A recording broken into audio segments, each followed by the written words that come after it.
Well, good morning. This is Plant Smart Living with Farmer Fred. Really glad you could join me today here in the kitchen. Well, anyhow, today I wanted to share with you my favorite way of cooking Waltham Butternut squash.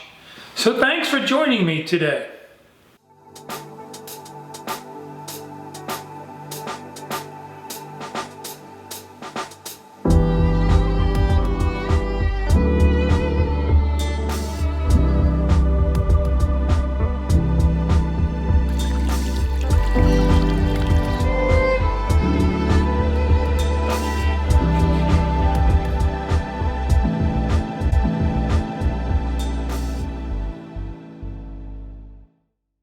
Well, it's a rainy day today out here in Pennsylvania, and we just had a snow about a week ago, and so I was all ready to do some planting out in the garden, but hopefully next week I'll be able to start sowing some seeds out in the garden. Well, anyhow, this butternut squash is one of my favorite starches to grow here in our vegetable garden. I grow also the red Norland sweet potatoes, and or the red Norland, they're actually a white potato. And then I do grow the sweet potatoes like your Beauregard sweet potatoes, some red Jersey sweet potato, and also the yams. And these butternut squash, I grew these out in the garden, and I've been storing these, since end of October in my garage. And so, it's now March, and so, these are great for winter storage. And they're really easy to grow. This is actually the seed pack that I had purchased, and it's from Livingston Seed Company. But here on the back of the pack, it always gives some interesting information here. It says, Waltham Butternut is one of the most popular varieties. Very uniform 8 to 10 inch fruits have thick cylindrical necks and a very small seed cavity. Rind is a creamy tan, and the yellow-orange flesh has delicious sweet and nutty flavor, and it stores well. And I generally plant these seeds like right after your frost date, maybe give it a week or two. They like nice warm feet in the soil. And so yeah, there's various ways of cooking these squash. In the past I've taken a vegetable peeler, and you can peel these and then dice them up maybe to 1 inch squares, and then you can also roast them. You can peel them with a knife too along the edges, and then you can also quarter them up to like 1 inch squares or cubes, and you can also boil them depending on how you want to use them. But my favorite way of cooking these is roasting them, and also I like to keep things nice and easy, quick and efficient. Being a contractor, that's kind of how I like to do things over time in my business. But trying to cut these with a knife is sometimes pretty difficult, trying to get the knife through the thick rind and cubing them up. And so I have found the easiest way for me to do this is I clean the butternut squash, wash the shell real good, and then I just bake them whole in the oven at like 400 degrees for about an hour and a half, depending on the size of your butternut squash.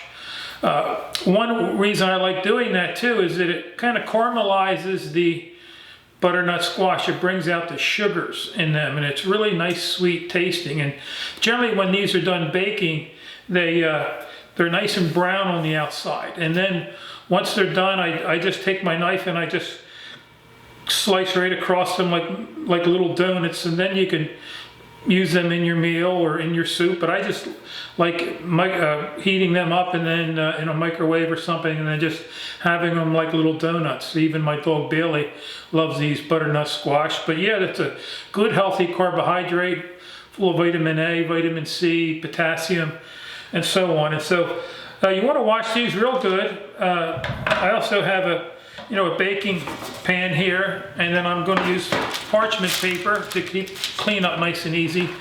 And also, whenever you use parchment paper, they tell you here on the pack it can withstand oven temperatures up to 420 degrees. And so you got to be careful. And also, they don't want you using this under a broiler or anything. And so I have one more I have to wash here.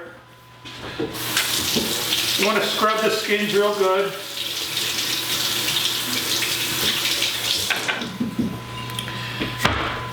And another reason I just like cooking them in the shell or roasting them in the shell, I think it just holds in all the flavor. And then once once they're baked and cooked, and you can just slice across them, and then you can scoop out the seeds. And so right now I have the oven going. It's set at 400 degrees, and I'm going to put them in for about an hour. But I'm going to check them. You know, depending on the size, you might need to go about an hour and a half. And sometimes even at that, once they're done cooking, I just let them sit in the oven and just absorb all the flavors. And so I'm going to put these inside the oven.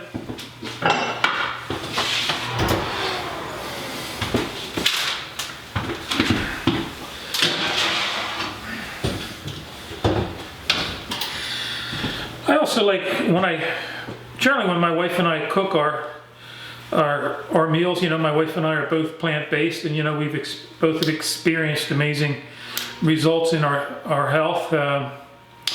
But we batch cook for the week, make a lot of rice, a lot of beans for the week. When I cook my butternut squash, sometimes I'll put in sweet potatoes with them as well, and cook it all at one time. And so anyhow, this is going to take about an hour to cook, and then once it's done, I'll see you back in the kitchen. Well, the butternut squash had been cooking for exactly an hour and a half, 90 minutes at 400 degrees. I peeked in the oven a couple times, and the skins have a nice light brown color on them. And so I got my oven mitts, and let's take them out of the oven.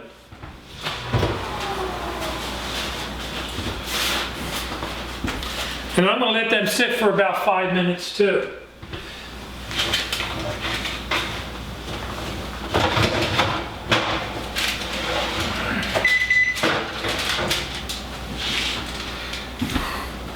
And you can see there that they're nice and caramelized.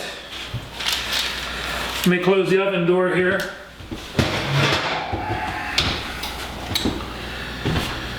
And so what I'm going to do is I'm going to let these cool down for about 10 minutes probably, and then we'll start slicing these up. So these butternut squash have cooled down for about 5-10 minutes.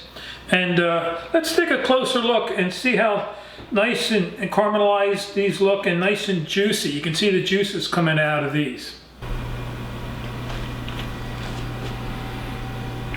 But don't they look delicious?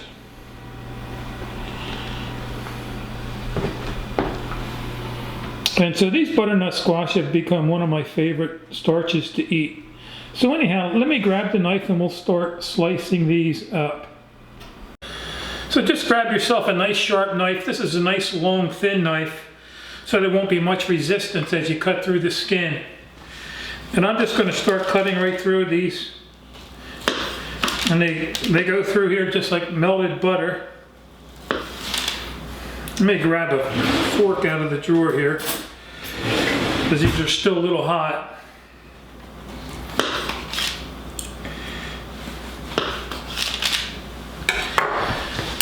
And you can see that they're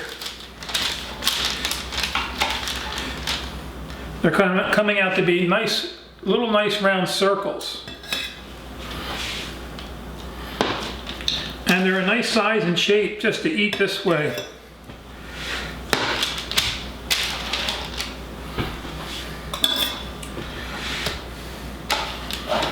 But for me, this is just so much easier baking the whole squash together. And again, the juices just stay in the squash.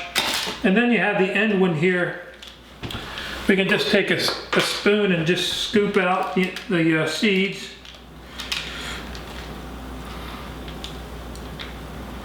They come out nice and easy. And then you just cut the end piece in half. And I'm going to just set that right on the plate here. You know, I didn't always like butternut squash this much, but you know, your taste buds adjust and adapt on this plant-based lifestyle. But once I started roasting these whole like this, the flavors just really changed, and I just love them. You know, they taste even similar to a sweet potato. And so let me just take this other one and I'll cross cut this one here, and we'll put this piece right here in the middle. And you can see how nice they've nice little circles to eat, and they're just they're nice and sweet. I'm just going to try a little piece.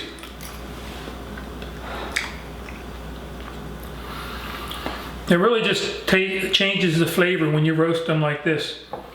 Really, you don't, you know, a lot of people put maple syrup on them or brown sugar, which you can do, but they're just so sweet the way they are. And so, you know, I have 3 butternut squash here that are cooked, and then I'll slice all these up and put them in a nice sized Tupperware container, and then just store them in the refrigerator for the week. And that way I'll have these for snacks or for lunch or dinner, and then my dog Bailey again loves to eat these as well. So anyhow, I hope this video has been helpful for you. If you have any questions or comments, feel free to leave them in the section below. And also you can visit us at plantsmartliving.com to learn more about vegetable gardening and also how you can reclaim your health. So anyhow, I just want to thank you for joining me today here in the kitchen. So until next time, this is Plant Smart Living with Farmer Fred.